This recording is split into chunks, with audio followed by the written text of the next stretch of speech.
एक दिन मैं अपने दो बड़े भाइयों के साथ घर पर थी। मेरी मॉम काम पर थी और वह रात 8 बजे तक वापस नहीं आने वाली थी, इसलिए हम बस उनका इंतजार कर रहे थे।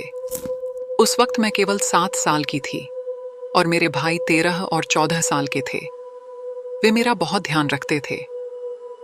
मुझे यह घटना इतनी अच्छी तरह से याद है कि मुझे नहीं लगता कि कोई भी चीज मुझे इस घटना को भुला सकती है, और कभी कभी मुझे इसके कारण बुरे सपने आते हैं। उस वक्त मैं और मेरे भाई खाना खा रहे होते थे। अचानक दरवाजे की घंटी बजी। भूलना मत कि हमारे दादा दादी और मॉम ने हमसे कहा था कि जब तक वे हमें यह न बता दें कि कोई हमारे घर आ रहा है, तब तक दरवाजा मत खोलना। मेरे दूसरे भाई ने हमें दरवाजे के पास न जाने के लिए कहा था। हालांकि सबसे बड़े भाई ने तुम डरपोक हो कहकर दरवाजे के पास गया। दरवाजा खोलने पहले उसने खिड़की से बाहर देखा और तुरंत नीचे झुक गया। ऐसा लग रहा था जैसे उसने अभी अभी कोई भूत देख लिया हो। दूसरे भाई ने भी बाहर देखा और जल्दी से पर्दा खींच दिया। क्या हो रहा है? मैंने पूछा, लेकिन मेरे पहले भाई ने कुछ कहे बगैर किचन से एक बड़ा अजीब चाकू लिया। मुझे फोन दो, जल्दी। उसके हाथ में काली मिर्च स्प्रे भी अब देख सकती थी। मैंने उसे फोन दिया और मैं एक छोटी और भोली लड़की थी, इसलिए मैं अनजाने में दरवाजे के पास पहुंची और मैंने दरवाजा खोला। तभी मेरा दूसरा भाई आया और उसने मुझे लेके दौड़ना शुरू कर दिया।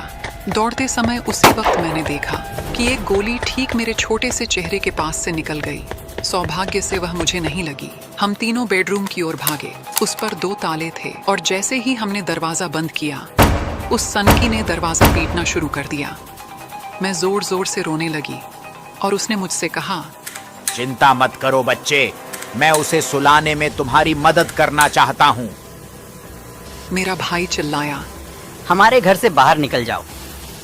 फिर उसने मुझसे अपना फोन ले लिया और पुलिस को फोन कर दिया और हमारे एक पड़ोसी से भी कुछ मदद मिली। किस्मत अच्छी थी से पुलिस तुरंत आ गई और उन्होंने ठीक उसी जगह पर गिरफ्तार कर लिया। मेरी मॉम भी पुलिस का फोन आने के बाद घर वापस आ गई। उसने हमें बताया कि वह एक दाई को काम पर रखेगी। पता चला कि जो वह आदमी था वह एक गंभीर किडनैपर और हत्यारा था और उसने 10 से भी ज्यादा बच्चों की भी हत्या कर दी थी। आखिरकार उसे कई सालों के बाद मौत की सजा सुनाई गई। मैं अब 20 साल की हो गई हूँ और मैं अपनी मॉम और 2 भाइयों के साथ समाचार देख रही थी। वहां एक हत्या का मामला था। 2 छोटे लड़कों की उनके घर में हत्या कर दी गई थी।